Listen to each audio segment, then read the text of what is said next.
So here we go. So I'm gonna scroll up to the paper, fresh off the press, if you can see it. It's from the Journal of Clinical Medicine. The impact is not the greatest, it's 3.9. And it's from a couple of guys from the University of Hong Kong. And it was published in the 3rd of April, 2024. So the topic was actually very interesting to me. That's why I thought I'd share it with you.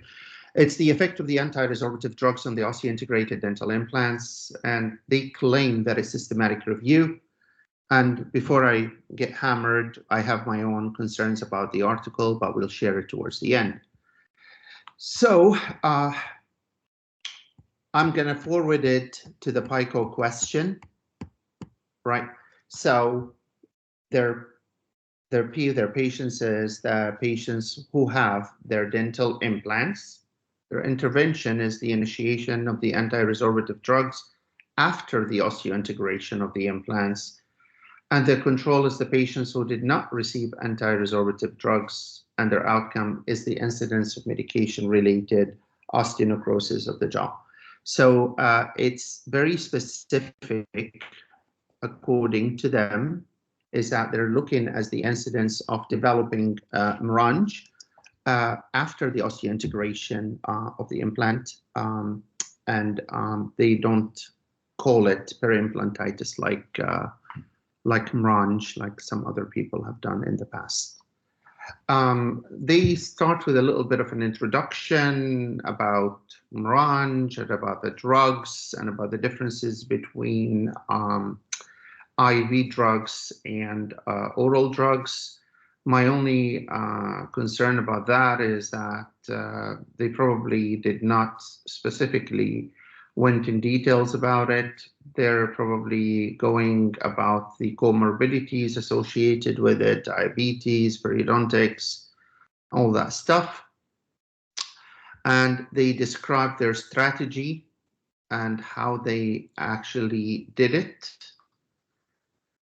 and how they went extracting up the data as well, right? So how they did the research. And I'm gonna scroll down to their results. First of all, they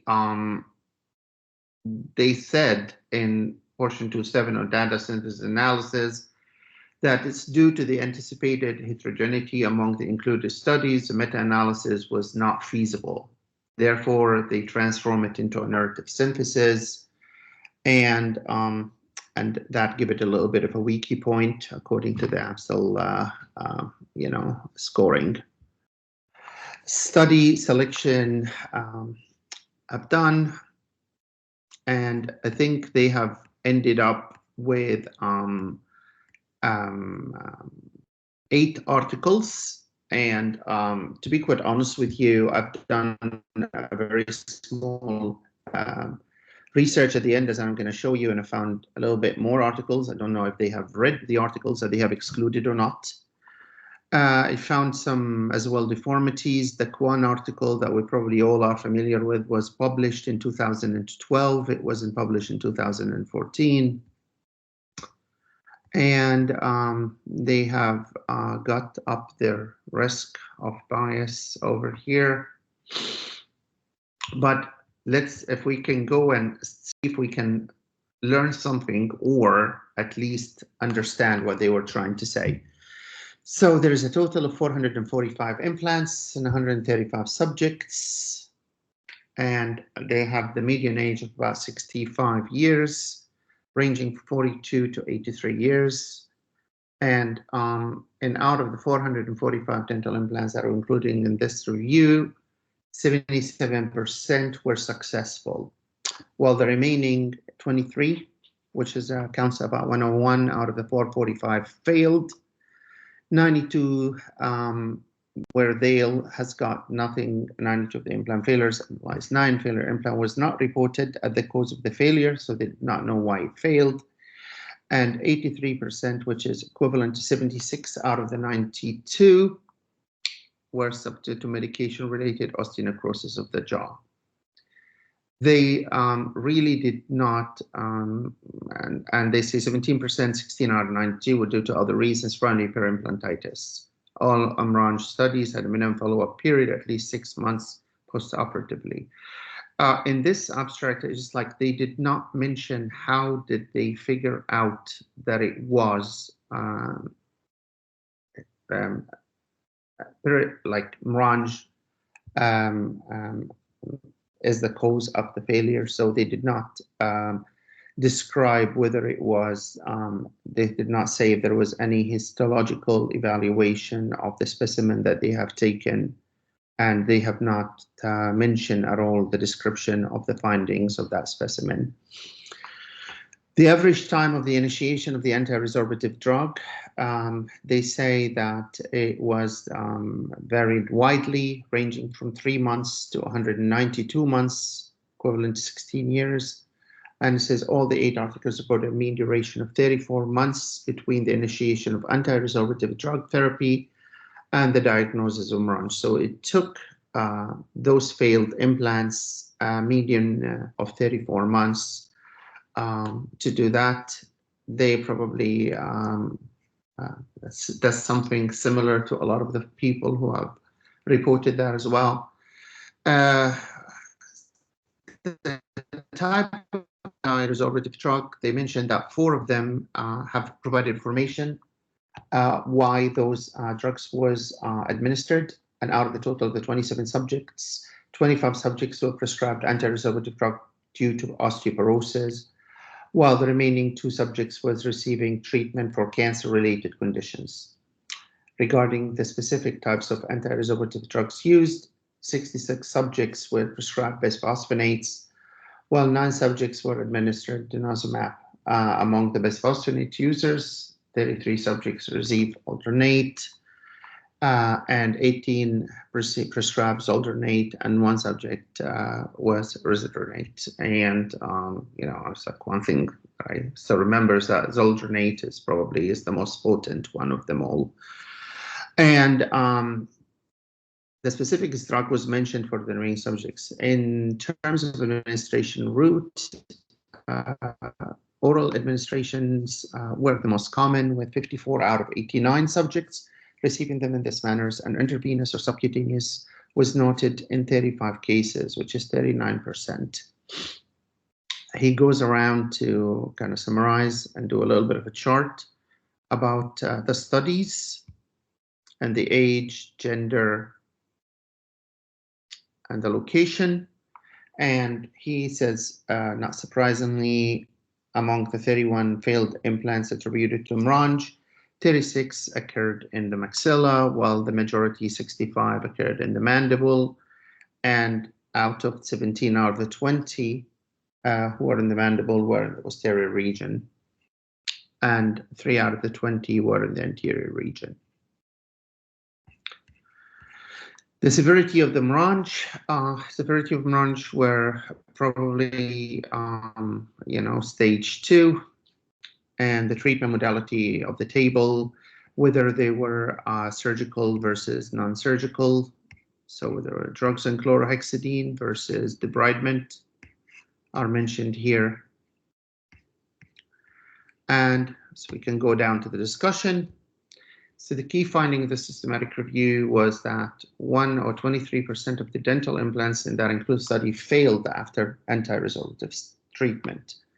Among the failed implant, the majority of the failures were attributed to Umranj, and the average time between the initiation of the antiresorptive drug and the development branch was found to be 30 months, 34 months, and the total of the 65% of the implants that failed due to Umranj were located in the mandible, and 85% out of that was in the posterior region. So he goes basically repeating that.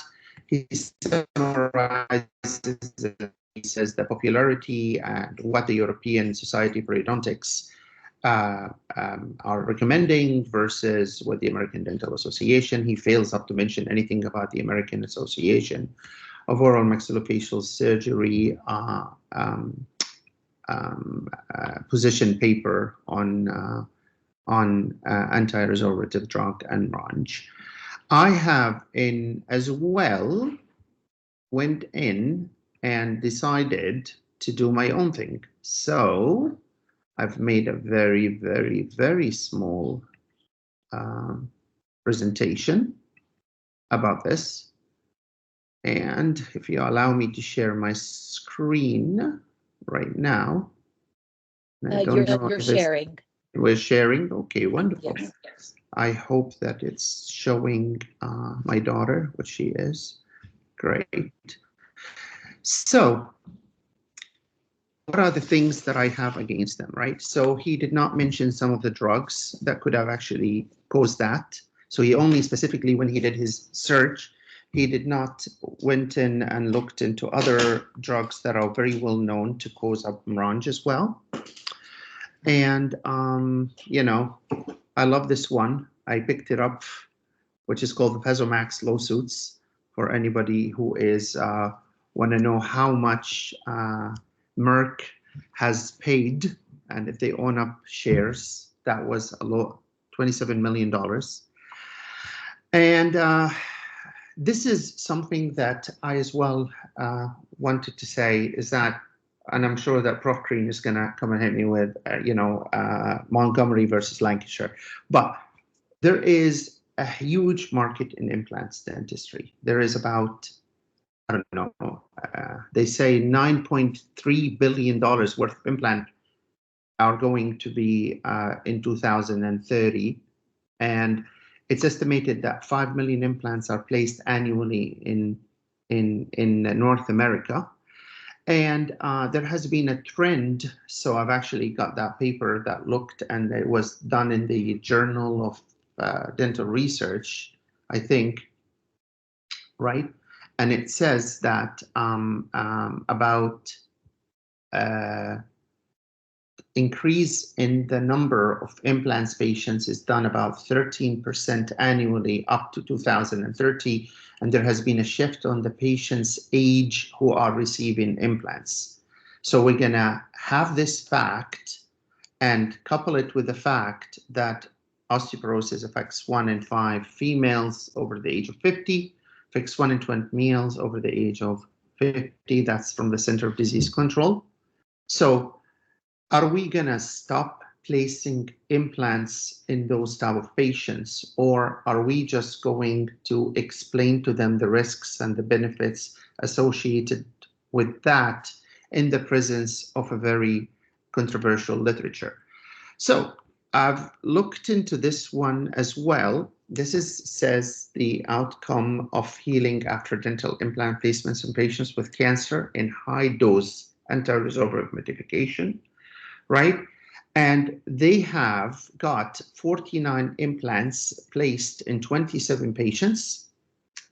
And the conclusion was that it is feasible to insert dental implants and to perform an abutment surgery, which is the stage 2 surgery with cancer, without the development of hemorrhage. So all patients healed on those in this article. Another article that they probably failed to mention in that systematic review is called Periimplantitis-like Medication-Related Osteonecrosis of the Jaw. I think a lot of people are familiar with this one. And it's probably as well discuss and confirm the finding of the Kwan articles about the actual empty leukinils and the invasion of the inflammatory cells, that it was there, right? And they have found that out of the 19 females that are included in the study, they all had osteoporosis, and they went up to describe the drugs that they have. And they looked into that, and they said that average of 45 months and 25 and 27, that's from the time that the drug was administered and the time between the implant placement, the drug administered, and the time that they have developed periimplantitis-like hemorrhage, right, occurrence. So they said that they have presented those sites, and they confirmed they said 14 of those implants were placed on the anterior lower jaw, 10 on the posterior lower jaw, and 7 on the posterior upper jaw. And just went through, I just did a little bit, not that much looking out of it. This is done by a good friend of mine. His name is Ken Fleischer, who is the assistant director of oral surgery in NYU. And it was done in 2013, but I still think it's probably one of the good ones because it goes into Montgomery versus Lancashire. Because over here, he includes the options. So one of the options, obviously, do nothing, dentures, implants, and all that. But he finds that among the spontaneous cases for both groups, 10% were reported by patients to be associated with malfitting dentures. So what is the definition of a malfitting denture? Do patients resorb? Does the denture stays the same? I mean, how can we guarantee that this patient's going to be like that much dentally IQ that he's going to come and adjust his denture all the time? So there was no triggering factors and the patient still developed that. And funny enough, he mentions that 7% was associated with old implants placed before this was made. And that's as well, that wasn't even mentioned. This is as well as a very classical article. I'm sure that everybody read it. It's by Richard Krautz, who used to be the head of the oral surgery program at Montefiore University Hospital in New York as well. And he definitely was a rebel. So he has said that he has placed 468 implants. He is very famous, if everybody knows. He's the one that shifted up the trend, at least in North America, from being completely aseptic or like feel into only surgical gloves. And he says 468 implants are placed in 115 patients, and they all reported that they had received oral bisphosphonate therapy. He sent a questionnaire and phone calls for them, told them, scared them, says, come back for evaluation. And he has found that there is no evidence of a bisphosphonate-associated osteonecrosis of the jaw in any of the patients evaluated in the clinic and those contacted by phone and email, and they reported no symptoms. So out of that, all of the 468 implants are still functional and successful, all apart from 2 integrated fully and meet criteria for establishment. So, I mean, he said that there is the success rate for implants for patients who are receiving oral bisphosphonate therapy, and those are not receiving bisphosphonate therapy. Quickly, I'm going to go to the classical article by Pogrel, and this is the one that is probably liked the most because it kind of explained what Kwan was saying when he was describing it. So it has a very specific feature, the peri-implantitis-like merange, which you find up the bridge, the bony bridges, while you have bone loss on the top, bone loss on the bottom, and usually you will have a sequestrum that it's attached to the implant and the implant failing and coming out from it. I thought that it might be interesting to see it because it is differently, and of course we're all going to be appreciating sclerotic appearance of the bone as well. Right, I've trying to finish this with a clip from the position paper in our Association for Maxillofacial Surgery, where they are trying to summarize it really very nicely. I think it's something similar and in between what we are doing here and what the European Society of Periodontology is saying. They said the risk of the merange after implant placement among patients treated with donanemab has been reported to be 0.5%. So, absent better data, the position cautions the use of these procedures in cancer patients exposed to antiresorptive therapy and recommends osteoporosis patients to be informed of the potential risk. So there has really been no concrete evidence. I don't know what are the thoughts of everybody about this, but the funny thing about it is that this paper was published in April and was submitted for publication in February, and you know, as well a moment of me as well. I'm allowed after I've had a baby is that in February 2024, I submitted something for the research program in UFT, and my topic was doing a meta-analysis about peri-implantitis and medication-related osteonecrosis of the jaw. But I thought that he was trying to ask the right question, but he was not able to extract the right information. And for that, I rest my case, and I'm open to questions. Thank you, Hassan. Zoe, if you don't mind, I'm just going to kick off. Yes, please. Thank you for presenting quite a few papers there, which is great. It's interesting, that position paper, isn't it? That's how they say that the risk for all those treatments is unknown. And then the very next sentence, they say that the risk with placing is 0.5%. So which is it? Is it unknown or is it 0.5%? I thought that's interesting how they follow that through. It's the reported risk, that's 0.5%. However, my feeling for what it's worth, the first sentence is much more accurate. If a patient comes to me and says, so doctor, what is the risk of getting osteonecrosis of the jaws if you place this implant? I have to honestly tell them, I don't know.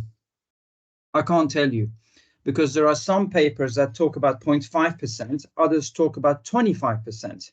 So which is it? To me, that means we don't know. And it is an elective treatment. So we've got to tread very carefully with that, I think. It scares me when people quote what they want, which is the 0.5% risk. The other concern I have too, on the systematic review, as you nicely pointed out, the risk assessment there, the blinding was red all the way through for all of them. So there was practically high risk of blinding for all of the studies. Does it matter? It's something to consider. Sorry, you're on mute, Hassan. Sorry about that, Fadi. It's definitely a weak meta-analysis. If you just asked me about it, he did not reported it. He did not before he did the search. He did not design up the or anything. He did not. He failed up to include all the 240 or 50 articles that he has. He should have actually mentioned it. So I think by classification, that classified as a very weak. I mean, I pulled quite a few articles that he missed. So yeah. For sure. No, I agree. But I mean, the other thing is, how do they really define, as you mentioned yourself, is it peri-implantitis or is it Mronge? I didn't see any study actually compared. The other thing was the study where 468 implants placed, only 2 failed to osseointegrate, according to the agreed success. What is the agreed? I mean, 468, only 2 didn't integrate. Great. I mean, most people would say they have, 2% failure rate, 1 to 2% failure rate. But the criteria aren't very clear for me. There's a lot of bias, and that's what concerns me. And I think last comment I'll make with the denture. So the current philosophy that we follow is in line with ITI again, is that, look, we don't know the risk. It's high risk. It's an elective treatment. I would certainly talk to the patient about alternatives, safer alternatives. But in situations where a patient is getting more trauma by not having an implant, you touched on that, the denture trauma, a lower denture that's all over the place, and you keep saying soft tissue, irritation and ulceration, that in itself could cause it. So in those situations, you might think it might be better to make it more stable. So it's a big topic. We could talk the whole day about it. It's quite beautiful. I mean, the only thing about it is that is yet somebody to compare up the flora, the bacteria that it's there. I think that's a good way to find out whether it was peri-implantitis versus, but the histological, I think it's just probably going to be the same, right? You're just going to have dead bone regardless, right? It'll be difficult, won't it? Yeah, I mean, that's why I was interested to see what criteria these guys use to say, is it peri-implantitis or is it Mronge? I mean, from my point of view, what I'm concerned about is not about implant failure. What I'm concerned about is giving somebody osteonecrosis of the jaws by placing an implant. If the implant fails, it's not the end of the world. We can do something about it. But if they get osteonecrosis of the jaws, that can be, as all of you have seen it can be very difficult to treat. That's my concern. My only thing, and what I'm really worried about, and I share worry a lot all the time, is that in those studies, like all the classical studies, Quan study, Pockrell study, right? They have said that all of the implants, they've developed periimplantitis, like they called it different names, periimplantitis like Mrange, whatever. Once the implants removed, all of the area healed spontaneously, even though it was stage 2. So I'm sure a few of us here knows how hard that is, right? And even like Boger will go in and say chlorhexidine and antibiotics. Like, I mean, I don't know. I don't know a lot of people that would heal like that, but no, thank you for that, Hassan.